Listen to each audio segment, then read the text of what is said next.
ዛሬ ሳምባችንን በቤታችን ውስጥ በቀላሉ እንዴት መንከባከብ እንደምንችል በዝርዝር እንነጋገራለን። በአሁኑ ጊዜ በዓለም ዙሪያ የአየር ብክለት ከቀን ወደ ቀን እየጨመረ ነው። በዚህም ምክንያት የሳምባ በሽታዎች እንደ አስምና የአለርጂ ችግሮች በከፍተኛ ሁኔታ እየተስፋፉ ይገኛሉ። እንዲያውም ህፃናት ገና በለጋ ዕድሜያቸው በእነዚህ ችግሮች ሲጠቁ ማየት የተለመደ ሆኗል።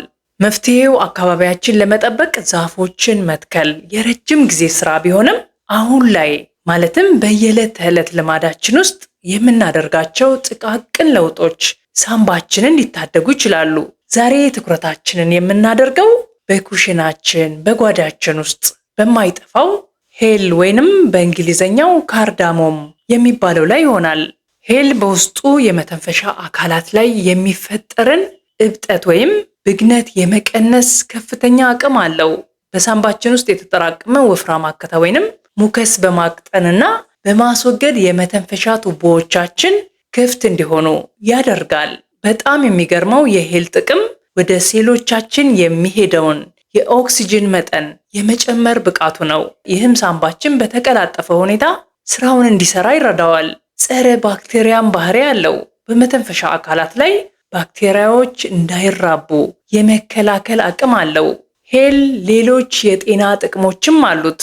ለደም ግፊትና ለፈሳሽ ክምችት ሄል ተፈጥሯዊ የማሸናት ወይንም ዳይዩሬቲክስ ባህሪ ያለው። ይህም በሰውነታችን ውስጥ ከመጠን በላይ የተከማቸ ፈሳሽን በማስወገድ የደም ግፊታችን እንዲስተካከል ይረዳል።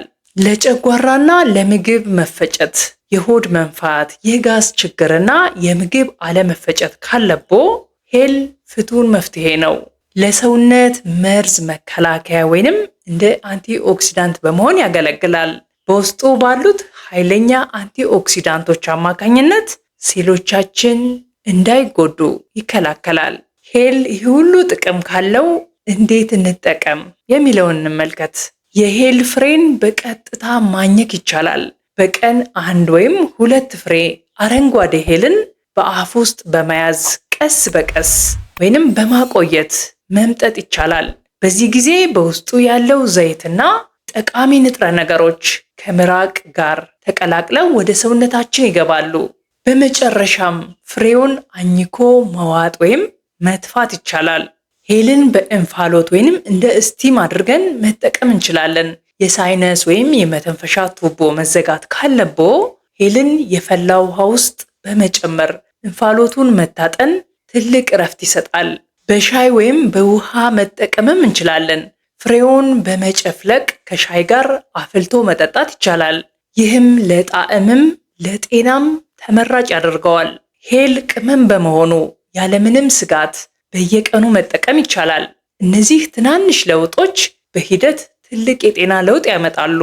እንደ አስም፣ ብሮንካይተስ እና መሰል ከባድ ህመሞች ሄል እንደ ተጨማሪ እንክብካቤ እንጂ እንደ ብቸኛ ሕክምና እንደማይወሰድ መዘንጋት የለብንም። ለዛሬ የነበረን መረጃ ይህንን ይመስላል። ቪዲዮ ጠቃሚ ሆኖ ካገኛችሁት ለወዳጅ ዘመዶ በማጋራት የብዙዎችን ጤና ይታደጉ። በቀጣይ በሌላ ጠቃሚ የጤና ርዕስ እስከምንገናኝ ጤናማ ሆናችሁ ቆዩ።